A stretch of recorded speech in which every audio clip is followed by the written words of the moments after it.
పూర్వం ఈ దేశంలో ఋషులు తయారవడానికి, ఈ దేశంలో నోబెల్ ప్రైజ్ సాహిత్యంలో పొందినటువంటి రవీంద్రనాథ్ ఠాగూర్ వంటి మహాపురుషులు పుట్టడానికి కారణం సంస్కారం ఉన్నది. ఇప్పుడు సంస్కారం లేదు. రవీంద్రనాథ్ ఠాగూర్ గారి తండ్రి దేవేంద్రనాథ్ ఠాగూర్ అని, ఒకప్పుడు రవీంద్రనాథ్ ఠాగూర్ గారు రైలు ఎక్కితే చిన్నపిల్లాడినే కదా ఫుల్ టికెట్ ఎందుకు లేని హాఫ్ టికెట్ కొనుక్కున్నారు.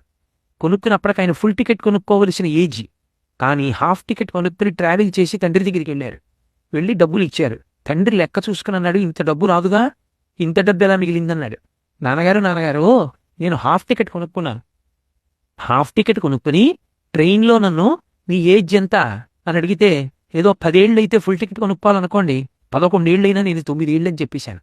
రైల్వే టీటీఈ నన్ను కనిపెట్టలేకపోయాడు. నేను హాఫ్ టికెట్తో ఇంటికి వచ్చేసాను నాన్నగారు, డబ్బులు మిగిలాయి అన్నాడు.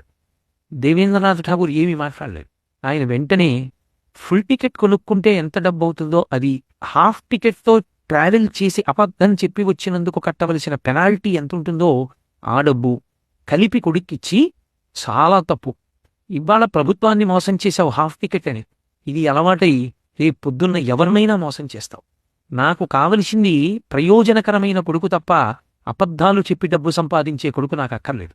నువ్వు ఈ డబ్బు పట్టుకెళ్ళి రైల్వే వాళ్ళ దగ్గరికి వెళ్ళి, నేను హాఫ్ టికెట్ అని చెప్పి ట్రావెల్ చేశానండి, నా ఏజ్ 13 ఏళ్ళు, నేను ఫుల్ టికెట్ కొనుక్కోవాలి, నన్ను క్షమించండి అని చెప్పి ఈ డబ్బు కట్టేసి పెనాల్టీతో కట్టి రిసీట్ తీసుకుని నాకు వచ్చి ఇచ్చేసాయి అన్నాడు. రవీంద్రనాథ్ ఠాగూర్ వెళ్ళి రైల్వే స్టేషన్లో చెప్పి డబ్బిచ్చేసి పెనాల్టీతో రసీదు పట్టుకొచ్చి ఇచ్చాడు.